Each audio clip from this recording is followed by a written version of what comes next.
ओम ज्ञानतिमिरान्धस्य ज्ञानाञ्जनशलाकया चक्षुरुन्मीलितं येन तस्मै श्रीगुरवे नमः। जय श्री कृष्ण चैतन्य प्रभु नित्यानंद, श्री अद्वैत गदाधर श्रीवासादि गौर भक्तवृंद। हरे कृष्णा कृष्ण कृष्ण हरे हरे, हरे राम राम राम हरे हरे। हरे कृष्णा कृष्ण कृष्ण हरे हरे राम। हरे कृष्णा सभी भक्तों को सादर प्रणाम। जय श्री राम।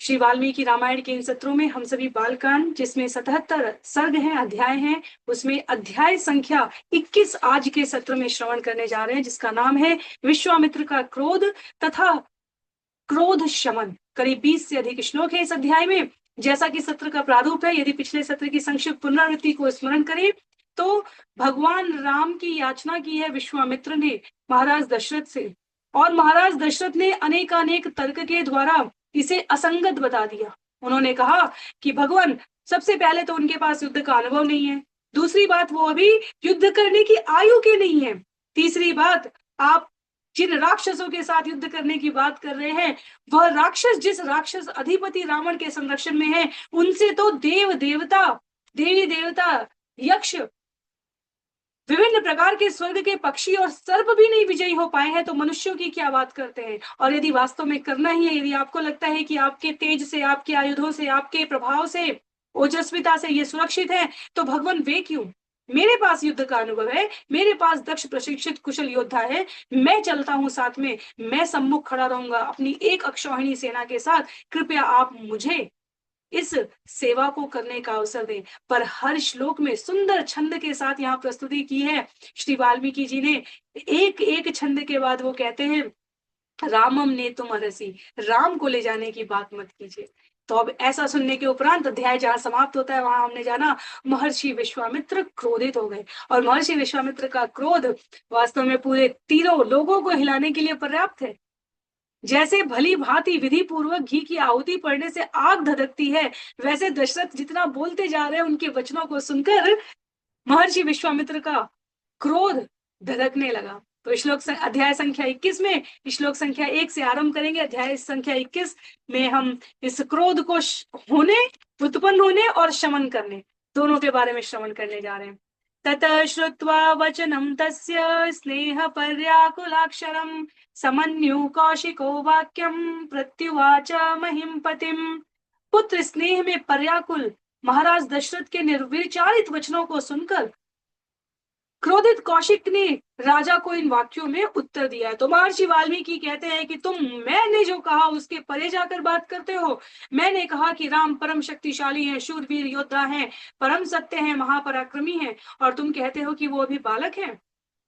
गादी नंदन यहाँ पर क्रोधित हो गए, कहते हैं तुम पुत्र स्नेह में अपने कर्तव्य से विचलित हो रहे हो। पूर्वमर्थं प्रतिश्रुत्य प्रतिज्ञां हातुमिच्छामि राघवाणामयुक्तोऽयं कुलस्यास्य विपर्यय। पूर्व में यह प्रतिज्ञा करने के उपरांत कि आप मेरे अनुरोध को पूर्ण करेंगे, और अब आप उस प्रतिज्ञा की हत्या करना चाहते हैं। इस प्रकार प्रतिज्ञा पूर्ण न करने का यह विपर्य वास्तव में रघुवंश के, रघुकुल के योग्य नहीं है। महाराज दशरथ की जो प्रतिज्ञा हमने कैकेयी के साथ श्रवण की है, वह तो जगत प्रसिद्ध है, लेकिन ये विश्वामित्र के साथ की भी प्रतिज्ञा बार बार महाराज दशरथ का चरित्र हमें स्मरण कराता है। अति प्रसन्नता में कभी प्रण नहीं करना चाहिए। ये आचार्यों के द्वारा प्रदत्त शिक्षा है। प्रत्येक चरित्र वास्तव में अपने आप में वंदनीय है, चाहे वह राम कथा का हो, चाहे वह कृष्ण कथा का हो, चाहे चैतन्य महाप्रभु की लीला हो, पर वह अपने व्यवहार से, आचरण से सामान्य जनमानस को यह सूचित कर रहे हैं। तो वंश परंपरा से परे जा रहे हैं आप, जहां आपके वंश में इक्ष्वाकु हुए हैं, राजा सगर हुए हैं, जहां महाराज हरिश्चंद्र हुए हैं, जहां दिलीप हुए हैं, जिन्होंने अपने अपने अज हुए हैं, अपने अपने प्रण के लिए उन्होंने अपना अपना जीवन भी सर्वस्व न्यौछावर करने में कभी संकोच नहीं किया, वहां आप मुझसे प्रण करके मुकरना चाहते हैं। आगे कहते हैं श्लोक संख्या 3 में, यदिदं ते शमं राजन् गमिष्यामि यथागतं मिथ्या प्रतिज्ञ काकुत्सः सुखी भव स बांधव। हे राघव, हे राजन, यदि आप मात्र इतना ही कर सकते हैं कि अपनी प्रतिज्ञा करके तोड़ना चाहते हैं, मिथ्या प्रतिज्ञा करने वाले हैं, तो आप अपने बांधवों के साथ सुखी रहिए, मैं जिस प्रकार आया था उसी प्रकार वापस चला जाऊंगा। तस्य रोष परितस्य विश्वामित्रस्य धीमत चचाल वसुधा कृत्स्नः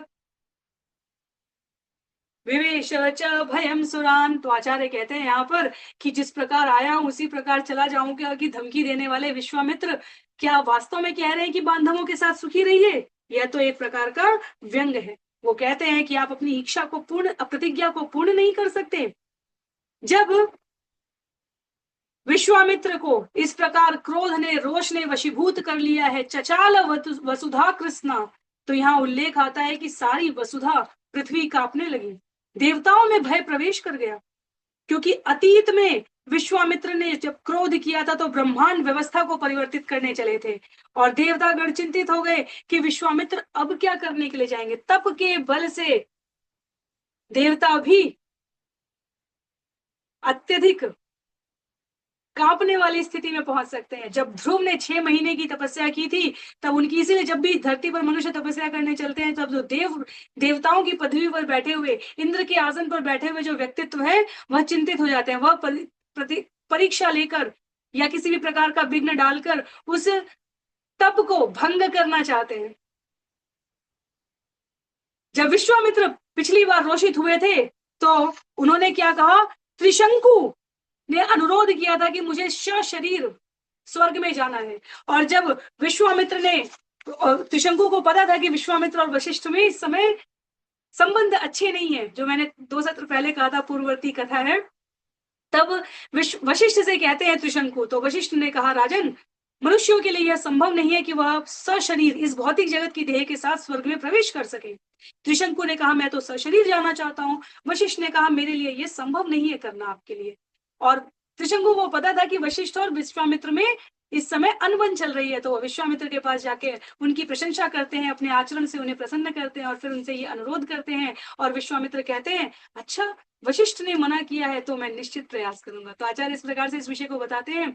और विश्वामित्र ने अपने तप के बल से त्रिशंकु को सशरीर उठाना, ऊपर के लोक में गमन करने के लिए, स्वर्ग लोक में जाने के लिए अपना प्रयास आरंभ कर दिया। उधर देवताओं ने देखा कि धरती लोक का प्राणी सशरीर आ रहा है, तो उन्होंने ऊपर से द्वार से धक्का दे दिया। तो इधर से महर्षि विश्वामित्र अपने तप के बल से धरती से, भूलोक से ऊपर उठा रहे हैं, उधर भूस्व से, ऊपर के लोक से नीचे की तरफ त्रिशंकु को ढकेल दिया गया था। और उसी का वर्णन शास्त्रों में आता है कि त्रिशंकु की जो लालसा थी, त्रिशंकु उल्टे होकर लटक गए थे रास्ते में, पुराण की कथा है ये, इस मार्ग में। और उनके मुंह से निकली जो सलाइवा, जो लार है, उससे बिहार के पास की एक नदी का नाम बताया जाता है। वर्तमान में उसकी प्रासंगिकता कितनी है मुझे इसका ज्ञान नहीं, पर पुराणों के वचन में उद्धृत है कि क्योंकि वो लालसा, अतृप्त इच्छा से निकली हुई नदी है, वह लार से निकली हुई नदी है, उसमें जो स्नान करता है उसके सारे पुण्य नष्ट हो जाते हैं। तो ये आचार्य उदाहरण देते हैं ये बताने के लिए कि इसी इक्ष्वाकु कुल में भगीरथ हुए हैं, जिन्होंने अपने प्रयास से गंगा को धरती पर उतारा, जिसमें स्नान करने से सारे पाप नष्ट हो जाते हैं। और इसी में त्रिशंकु जैसे राजा भी हुए हैं, जिन्होंने अपनी इच्छा पूरी करने के लिए, अपने लिए जीने की मात्र कांक्षा रखने वाले, केवल स्वयं स्वयं स्वयं के बारे में सोचना, स्वयं को लाभ पहुंचाने की कामना रखना, ऐसे व्यक्ति के संग के प्रभाव से सारे पुण्य नष्ट हो सकते हैं। तो वहां स्वधर्म और परोधर्मों का अर्थ समझाने के लिए आचार्य उदाहरण को बताते हैं कि भगीरथ सबके कल्याण के लिए, कितनी पीढ़ियां निकल गई थी, सगर के 60,000 पुत्र जब जलकर कपिल मुनि के श्राप से भस्म हो गए थे, कितनी पीढ़ियां निकल गई थी, और भगीरथ फिर भी प्रयास करते रहे। सबके कल्याण के लिए माता गंगा को आमंत्रित करते हैं, भगवान शंकर से निवेदन करते हैं जटा में धारण करने के लिए। तो वह कार्य, वह योजना, वह प्रयास, वह यज्ञ जो सर्वजन हिताय सर्वजन सुखाय है, उसमें सदैव यश, कीर्ति, प्रसिद्धि, सबका कल्याण है। और जो केवल मात्र अपने प्रयास के लिए की जाए, अपनी सशरीर स्वर्ग जाना चाहते हैं, तो ऐसी नदी में स्नान करने वाले व्यक्ति के, ऐसे संघ में, नदी का स्नान संघ के लिए कहा जा रहा है, ऐसे जीवों के सारे पुण्य नष्ट हो जाते हैं। तो इसलिए यहाँ कह रही है धरती कांपने लगी, क्योंकि धरती को लगा कि पिछली बार जब त्रिशंकु को इंद्र ने ढकेला तो इंद्र ने कहा तुम्हें प्रवेश नहीं मिल सकता, तो विश्वामित्र ने कहा मैं दूसरा ब्रह्मांड बना दूंगा। तो इस प्रकार धरती और स्वर्ग के बीच में लटकते हुए त्रिशंकु के लिए उन्होंने दूसरा ब्रह्मांड बनाने की बात की थी। इसलिए धरती को लगा कि अब दूसरी बार विश्वामित्र क्रोधित होकर दिखा रहे हैं, तो इसका क्या परिणाम होगा।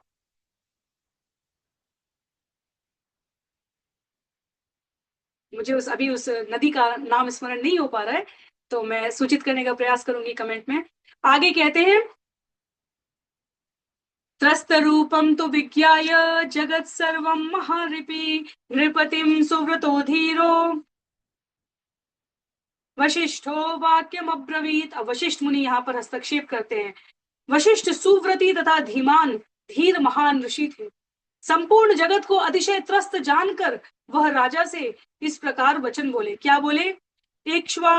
इक्ष्वाकुणामकुले जात साक्षात धर्म इवापर धृतिमान सुव्रत श्रीमान न धर्मम ह्यातुमर्हसि अर्हति।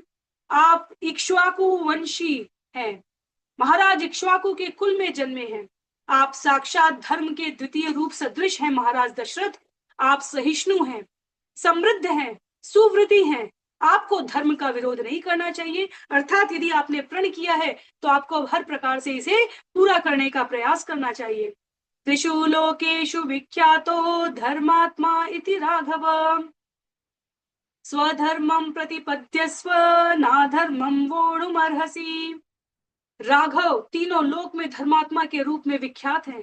प्रतिज्ञा पूर्ण करने के अपने स्वधर्म का निर्वहन करें। आपको अधर्म में संलग्न नहीं होना चाहिए। हमने इन्हीं शास्त्रों से, महाभारत से कहीं नल और दमयंती की कथा सुनी है, कहीं हमने भरत और शकुंतला की कथा सुनी है, कहीं हमने कुंती और दुर्वासा का प्रसंग सुना है, कहीं भगवान श्री कृष्ण की प्रतिज्ञा और प्रण के बारे में सुना है, और कुंती क्षमा कीजिए द्रौपदी, अर्जुन और भीम और भीष्म पितामह से लेकर युधिष्ठिर तक के जिन्होंने जीवन में धर्म का पालन किया है, उनके जीवन में हमें तात्कालिक रूप से संकट आता हुआ दिख सकता है, तात्कालिक रूप से वो हमें परास्त दिख सकते हैं, तात्कालिक रूप से वो हमें क्षत विक्षत हानि के और दिख सकते हैं, पर अंततः धर्म का पालन करने वालों का सदा सर्वदा से लाभ हुआ है।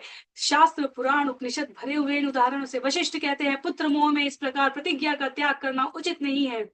आप धर्म की रक्षा कीजिए, अधर्म नहीं कीजिए। आप रघुवंशी हैं, इक्ष्वाकु के कुल के वंश के इस गौरव को इस प्रकार नुकसान न पहुंचाइए, इस प्रकार उसे हानि न पहुंचाइए। कहते हैं संश्रुत्येवं करिष्यामं इत्यकुर्वाणस्य राघव इष्टापूर्तवधो भूयात् अस्माद् रामं विसर्जय। हे राघव, हे राजन, मैं ये कार्य करूंगा, ऐसी प्रतिज्ञा करके जो अपनी प्रतिज्ञा पूर्ण नहीं करता है उसके कष्ट तथा पूर्त कर्मों के कारण अर्जित पुण्य फल नष्ट हो जाते हैं। कृपया राम को भेजें। आपने अश्वमेध यज्ञ किया था क्योंकि आपके पूर्ववर्ती कुछ पाप थे, उसके उपरांत यहाँ उल्लेख है पूर्त कर्म के कारण अर्जित पुण्य फल नष्ट हो जाते हैं। तो यदि जो राजा अपने वचन का पालन न करे, और ये सामान्य मनुष्यों के लिए भी है, शब्द ऊर्जा है, शब्द शक्ति है, हम शब्द हमारी सामर्थ्य है। जिसके जीवन के शब्दों में जितनी सत्यता रहती है उसके जीवन में उतनी सामर्थ्य आती है। इसलिए अपने शब्दों को हमें कभी भी तेजहीन नहीं होने देना चाहिए, या तो हमें प्रण नहीं करना चाहिए, या हम यदि, और शब्दों का अर्थ यहाँ पर केवल किसी दूसरे से व्यक्त रूप से किए गए संकल्प की बात नहीं की जा रही है। अपनी प्रतिदिन की दिनचर्या में यदि हम अपने व्यवहार में आज हम ये कार्य करेंगे, आज हम इनके लिए या इनसे इस प्रकार का वार्तालाप, उनके लिए यह सहयोग करेंगे, और हम नहीं करते हैं, तो ये वास्तव में हमारे सामर्थ्य, हमारी तेजस्विता का नाश करता है। आचार्यों का कथन है यदि हम अपनी इंद्रियों के द्वारा हर वो कार्य करते चलें जो हमारी इंद्रियों को पसंद है, प्रिय है, तो ऐसा करने से हम वास्तव में उस मार्ग पर अग्रसरित हो जाते हैं जहां हम अंततः स्वयं को पसंद नहीं करते। अर्थात if we do whatever senses like, जो हमारी इंद्रियां पसंद करती हैं, प्रिय लगती हैं, खाना, सोना, देखना, समय व्यर्थ करना, वाणी भी अपनी हमारी तेजस्विता है। यदि हम वही कार्य करने में सदैव रहें, मोबाइल चला रहे हैं, कुछ भी वो खा रहे हो जो केवल हमें रुचिकर लगे, स्वादु लगे, पर वो स्वास्थ्य परक नहीं है। अगर हम इंद्रियों को प्रसन्न करने में अपना समय व्यतीत कर रहे हैं, तो ऐसा समय काल देश स्थिति आ जाएगी हमारे जीवन में जब हम स्वयं को पसंद नहीं करेंगे, क्योंकि तब हम ऐसे बन चुके होंगे, हम अपनी आदतों के, जो हमारे व्यवहार, जो प्रतिदिन हम अभ्यास कर रहे हैं, वह हमारा जीवन बनाता चलता है। तो इसलिए हमें अपनी किए जाने वाले कार्यों का, प्रयोग किए जाने वाले वचनों का अत्यंत सावधानी पूर्वक चयन करना चाहिए। यदि हम नियमित है, अनुशासित है, जैसे सुबह उठने की बात है, सुबह उठने में अगर दिनचर्या ऐसी है तो अलग विषय है, पर अपनी सात्विक ऊर्जा हमें कभी नष्ट नहीं करनी चाहिए। और शब्द वैसी ही सात्विक ऊर्जा है। वशिष्ठ कहते हैं, महाराज आप ऐसी बातें ना करें, ये उचित नहीं लगती। जन्म और मृत्यु, आगे वशिष्ठ भरत को भी यही बात बताएंगे। महाराज दशरथ के शरीर समाप्ति पर कहते हैं, हानि लाभ जीवन मरण यश अपयश विधिहार। हम निमित्त बनकर के ऐसी स्थिति में अपने आप को सम रख सकते हैं, पर यह वास्तव में पहले से चयन की जा चुकी है। आप पुत्र प्रेम में कह रहे हैं कि आप राम को नहीं जाने देंगे, पर विचार करके देखिए, आपका वंश, आपका कुल, आपके पूर्वज अपने वचनों के मान के आगे सब कुछ त्याग करने के लिए समर्पित थे। यदि विश्वामित्र कितने तेजस्वी राजा हैं, महाराज दशरथ से अनेक पीढ़ियों पहले सत्यवादी राजा हरिश्चंद्र भी हुए हैं। हरिश्चंद्र के स्वप्न में पहुंचे थे विश्वामित्र। अभी मुझे ये कथा तुरंत ही स्मरण हुई। स्वप्न में पहुंचे थे विश्वामित्र ये दिखाने के लिए कि तुमने स्वप्न में मुझे अपना राज्य दान कर दिया है। आचार्य और मनुष्यों की योजनाओं को समझना आसान नहीं होता। जब वह परीक्षा लेते हैं तब वह वास्तव में ख्याति प्रसिद्धि बढ़ा रहे होते हैं। यदि राजा हरिश्चंद्र ने उस समय स्वप्न में दी गई अपनी प्रतिज्ञा का पालन करने के लिए सर्वस्व न्यौछावर नहीं किया होता, पुत्र रोहिताश्व चला गया। अंततः सब देवी देवता प्रसन्न होकर हरिश्चंद्र को न केवल राज्य देते हैं, अपितु उनकी ख्याति युग युगांत तक चलेगी, ऐसा वर भी देते हैं। वहां भी महाराज हरिश्चंद्र के साथ विश्वामित्र थे। यहाँ वशिष्ठ सचेत कर रहे हैं महाराज दशरथ को, आप क्या कर रहे हैं? अपनी प्रतिज्ञा पूरी न करके आप अर्जित पुण्य फल नष्ट कर रहे हैं। कृपया राम को भेजें। कृतास्त्रम अकृतास्त्रम वा नैनम शक्ष्यन्ति राक्षसा, गुप्तम कुशिक पुत्रेण ज्वलेना अमृतम यथा। राक्षस राम को पराजित नहीं कर सकते हैं। यद्यपि अस्त्र विद्या में राम प्रशिक्षित हैं या नहीं है, उससे कोई अंतर नहीं पड़ता, क्योंकि वे कुशिक पुत्र द्वारा उसी प्रकार संरक्षित हैं जिस प्रकार अमृत प्रज्वलित अग्नि चक्र द्वारा संरक्षित है। तो हमें स्मरण रखना चाहिए, यहाँ वशिष्ठ विश्वामित्र की योजना में सहायता कर रहे हैं। विश्वामित्र वास्तव में किसकी योजना में सहायता कर रहे हैं? भगवान श्री राम की योजना में सहायता कर रहे हैं। इसलिए मनीषियों का व्यवहार सदैव क्या धर्म सम्मत है उस परक होता है। वह व्यक्ति परक नहीं होता, व्यक्ति को संतुष्ट नहीं करते, वह सिद्धांत की रक्षा करते हैं। सिद्धांत की रक्षा करने में हो सकता है हमें तात्कालिक रूप से असुविधा लगे, पर सिद्धांत वास्तव में, यदि हम सिद्धांत की रक्षा करते हैं तो सिद्धांत हमारी रक्षा करते हैं। इसलिए इन नियमों का, आचरणों का हमारे जीवन में किसी भी प्रकार से, आलस्य से, प्रमाद से कभी हनन ना हो, हमें ऐसा प्रयत्न करना चाहिए। वशिष्ठ कौन है? वशिष्ठ मार्गदर्शक हैं महाराज दशरथ के। इसलिए वो कहते हैं कि आप चिंता ना करें। यदि विश्वामित्र कहते हैं कि वह संरक्षण करेंगे राम का, तो वह निश्चित रूप से करेंगे। एष विग्रहवान धर्मम, एष विग्रहवान धर्म, एष वीर्यवतांवर, एष बुद्ध्याधिको लोके तपसश्च परायणम। पुरुष रूप में साक्षात धर्म के विग्रह यहाँ है। वीरवर, वीरों में सर्वश्रेष्ठ यहाँ है। यहाँ वे हैं जो बुद्धि से श्रेष्ठ हैं। इस लोक में वे तप के परम धाम हैं। इसलिए ब्रह्मर्षि विश्वामित्र महर्षि हुए हैं। पहले विश्वामित्र राजऋषि थे, फिर विश्वामित्र महर्षि हुए, महर्षि हुए, फिर विश्वामित्र देवर्षि भी हुए हैं। पर वशिष्ठ कौन है? वशिष्ठ ब्रह्म ऋषि है। और ब्रह्म ऋषि अर्थात उतना बड़प्पन है महर्षि वशिष्ठ, ब्रह्मर्षि वशिष्ठ में, वो कहते हैं विश्वामित्र का महात्म मैं बताता हूं। जगत में विश्वामित्र के समान कोई तपस्वी नहीं है। एषो अस्त्रान् विधान् वेत्ति त्रैलोक्ये सचराचरे नैनमन्य पुमान् वेत्ति न च वेत्स्यन्ति केचन। आप चिंता न करें। विश्वामित्र कौन है? विश्वामित्र स्वयं राजा रह चुके हैं। ये विश्वामित्र तीनों लोकों में चराचर के मध्य पाए जाने वाले विविध अस्त्र शस्त्र को जानते हैं। कोई भी दूसरा मनुष्य इतना नहीं जानता और ना ही कभी जान पाएगा। देवों ऋषियों में से कोई नहीं, असुरों में से कोई नहीं, राक्षसों, महान गंधर्वों, यक्षों, किन्नरों या महासर्पों में से भी ऐसा कोई नहीं है जो महर्षि विश्वामित्र जितना ज्ञान रखता है।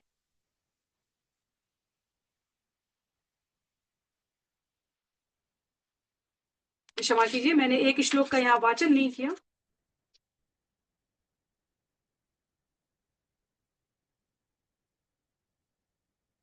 न देवा ऋषय केचिन आसुरा न च राक्षसा गंधर्व यक्ष प्रवरः स किन्नरा महोरगा सर्वशस्त्राणि कृशाश्व अस्य पुत्रा परम धार्मिका कौशिकाय पुरा दत्ता यदा राज्यं प्रशांसति।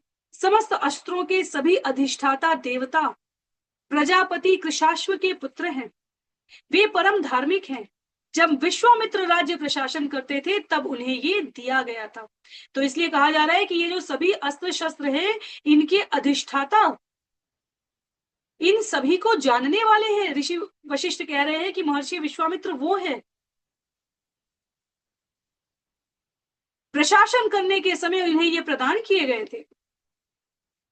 ते अपि पुत्रा कृशाश्वस्य प्रजापति सुता सुता नैक रूपा महावीर्या दीप्तिमंतो जयावह। तथा कृशाश्व के वो पुत्र प्रजापति दक्ष की पुत्रियों के पुत्र हैं। उनके रूप अनेक हैं। वे महावीर एवं दीप्तिमान हैं तथा वे जय का आवाहन करते हैं। तो कहां से ये परंपरा में विश्वामित्र को सभी अस्त्र शस्त्र का ज्ञान हो रहे, उसकी भूमिका स्थापित करते हुए वशिष्ठ बता रहे हैं। जया च सुप्रभा चैव दक्ष कन्ये सुमध्यमे ते सुवाते अस्त्र शस्त्राणि शतम परम भास्वरम। जय तथा सुप्रभा दोनों दक्ष की पुत्रियां थी, सुमध्यमा थी। उन्होंने युद्धक अस्त्र शस्त्र तथा यज्ञीय अस्त्र शस्त्र के 100 परम दीप्तिमान अधिष्ठाता देवताओं को जन्म दिया था। तो प्रजापति दक्ष की पुत्रियों के पुत्र हैं कौन? ये सभी अस्त्र शस्त्रों के जो अधिपति हैं। तो जितने भी अस्त्र शस्त्र हैं उनके अधिष्ठाता देवता प्रजापति दक्ष की पुत्रियों के पुत्र हैं। और कैसे संबंधित है यहाँ पर महर्षि विश्वामित्र? पंचाशतम सुताल्लेभे जया नाम परानपुरा वधायासुर सैन्यानाम एयान काम रूपिण्य। कहते हैं पुरा काल में जया नामक पुत्री ने असुर सेनाओं के विनाश हेतु रूप परिवर्तन करने के समर्थ काम रूपी अथक शक्ति संपन्न 50 महान पुत्रों को जन्म दिया है।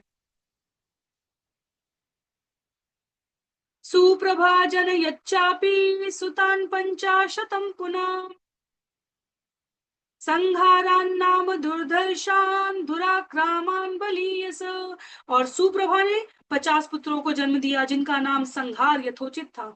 वे दुर्धर्ष अर्थात किसी के द्वारा भी वश में नहीं किए जा सकते, ऐसे दुराक्रमी, अमोघ तथा बली बलवान हैं। तो तानि तानि चास्त्राणि वेत्येष यथावत् कुशिकात्मज अपूर्वाणाम च जनने शक्तो भूयस धर्मवीर। तो ये बतलाने के पश्चात, इतिहास बतलाने के पश्चात वशिष्ठ कह रहे हैं कि ये जो अधिष्ठाता देवता जया और सुप्रभा द्वारा उत्पन्न किए गए हैं, जो स्वयं प्रजापति दक्ष की पुत्रियां हैं, ये सभी अस्त्र और शस्त्र का ज्ञान इन कुशिक आत्मज अर्थात महर्षि विश्वामित्र को है। ये धर्मवित्त हैं, वैदिक धर्म के ज्ञाता हैं, अस्त्र शस्त्र की सृष्टि करने में भी समर्थ है। तो कहने के लिए दक्ष की पुत्रियों ने जन्म दिया उनको जो अस्त्र शस्त्र निर्माण करे और रक्षा करे, और वो सभी जानकारी महर्षि विश्वामित्र के पास है। तो आपको किंचित रूप से भी भयभीत होने की आवश्यकता नहीं है। कहते हैं तेनास्य मुनि मुख्यस्य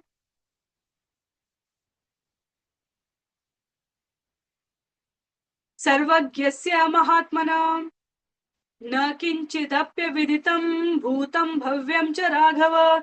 हे राघव, हे महाराज दशरथ, अतएव भूत या भविष्य में ऐसा कुछ भी नहीं है जो इस मुनि प्रमुख से अज्ञात हो। ये सर्वज्ञ है, ये महाबुद्धिमान महात्मा है। तो वो यहाँ पर निश्चिंत कर रहे हैं महाराज दशरथ को कि भयभीत न करें आप राम को। रामम ने तुम अरसी क्यों कह रहे हैं? क्योंकि आपको लगता है कि राम का कोई अहित ना हो जाए। तो मैं आपको आश्वस्त करता हूं कि ये महर्षि विश्वामित्र ये भूत और भविष्य के ज्ञाता है।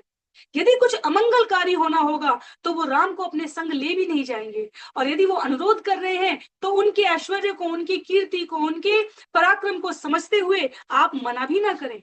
ये अत्यंत बुद्धिमान सर्वज्ञ महात्मा है। एवं वीर्यो महातेजा विश्वामित्रो महायशा न राम गमने राजन्य संशयम गतुमर्हसि। महातेजस्वी महायशस्वी विश्वामित्र का पराक्रम ऐसा है हे राजन, इसलिए उनके साथ राम के गमन हेतु आपको किसी भी प्रकार का संशय नहीं होना चाहिए। किसी भी संशय को अपने जीवन में प्रश्रय आश्रय न दें, संदेह न करें। तेषां निग्रहणे शक्तः स्वयं च कुशिकात्मज धनुर्भृक्तोस्य शक्रस्तु विभीयात् समरे विभो। तव पुत्र हितार्थाय त्वामुपेत्याभियाचते। कहते हैं यहाँ पर, इसलिए आप उनके द्वारा ये जो याचना की गई है, ये कुशिक आत्मज स्वयं इन राक्षसों का निग्रह करने में समर्थ है। इसलिए हे विभो, युद्ध में जब ये अपना धनुष धारण करेंगे तो इंद्र भी भयभीत हो जाएंगे। यदि आपके पुत्र के हेतु इन्होंने आपसे संपर्क किया है आपके पुत्र के लिए, तो इसमें आपके पुत्र का हित ही है, ऐसा जानकर आश्वस्त रहें और इनके निवेदन को स्वीकार करें। तो इस प्रकार से ये वैष्णवों की, ये महान व्यक्तित्वों की दृष्टि होती है। वशिष्ठ ने यहाँ कोई व्यक्तिगत दुराग्रह नहीं रखा विश्वामित्र से कि कभी विश्वामित्र ने मुझे अपमानित करने का, नीचा करने का प्रयास किया। और विश्वामित्र की ओर से भी यह प्रयास सामान्य जनमानस की समझ के लिए है, क्योंकि विश्वामित्र का उद्देश्य भी भगवान की ख्याति, भगवान की कृपा, भगवान का दर्शन, भगवान का उनके उद्देश्य की प्राप्ति में सहायक बनने का यह स्वभाव जगत के सामने प्रस्तुत करने के लिए ये याचना है। इसलिए वशिष्ठ कहते हैं जिस काम के लिए राम को ले जा रहे हैं विश्वामित्र, वो स्वयं भी कर सकते हैं, पर वो आपको इसका श्रेय देना चाहते हैं, आपको कर्तव्य परायणता धर्म की ओर उन्मुख करना चाहते हैं। आप सदैव एक उदाहरण के रूप में स्मरण किए जाएं कीर्ति धी श्री के साथ, इसलिए उनकी इस योजना में सहभागिता करें।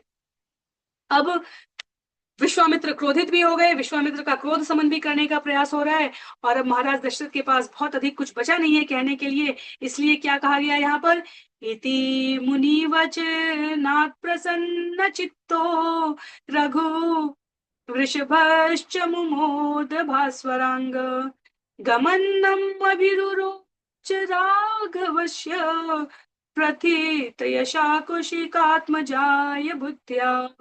वशिष्ठ मुनि के इन वचनों को सुनकर रघु के सम्राट हृदय से प्रसन्नचित्त हो उठे। उनका मुख प्रसन्नता से उज्जवल हो गया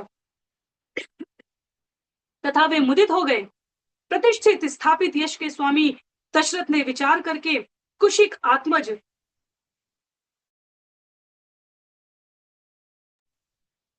आत्मज के साथ राघव के गमन की स्वीकृति दे दी। तो अभी सब एक ही समान धरातल पर स्वीकृति के स्तर पर आ चुके हैं। विश्वामित्र का उद्देश्य स्पष्ट है, महाराज दशरथ की दुविधा भी स्पष्ट है। महर्षि वशिष्ठ के द्वारा विश्वामित्र के पराक्रम का, श्रेय का, शक्तिमत्ता का, तेजस्विता का वर्णन, और दशरथ के द्वारा व्यक्त किए गए पुत्र स्नेह को, दोनों को यहाँ पर समान रूप से साधा गया। और मार्गदर्शक की, मेंटर की यही भूमिका होती है। वह किसी भी प्रकार के भय को, संशय को, दुराग्रह को सर्वजन हिताय में परिवर्तित कर देते हैं। तो अब यहाँ पर राम को भेजने के संबंध में महाराज दशरथ के जीवन में कोई दुविधा नहीं है। इसलिए अध्याय संख्या 22, जिसका नाम है विश्वामित्र संग राम लक्ष्मण का प्रस्थान, उसे हम सभी अगले सत्र में श्रवण करने का प्रयास करेंगे। करीब 20 से अधिक श्लोक उस अगले अध्याय में भी है। तो इसी समयावधि में, इसी प्रकार, इसी क्रम में, इसी निरंतरता के साथ हम सभी भगवान श्री राम के सुंदर चरित्र को अपने जीवन में श्रवण कर सके, मनन कर सके, जो पालन करने योग्य है उसका अनुगमन कर सके, ऐसी प्रार्थना के साथ आज के इस सत्र को यहीं पर समाप्त करेंगे। सभी को बहुत बहुत आभार। श्री वाल्मीकि रामायण की जय, श्रील प्रभुपाद की जय, श्रील गुरुदेव की जय, अनंत कोटि वैष्णव वृंद की जय, नामाचार्य श्रील हरिदास ठाकुर की जय। हरे कृष्णा, जय श्री राम।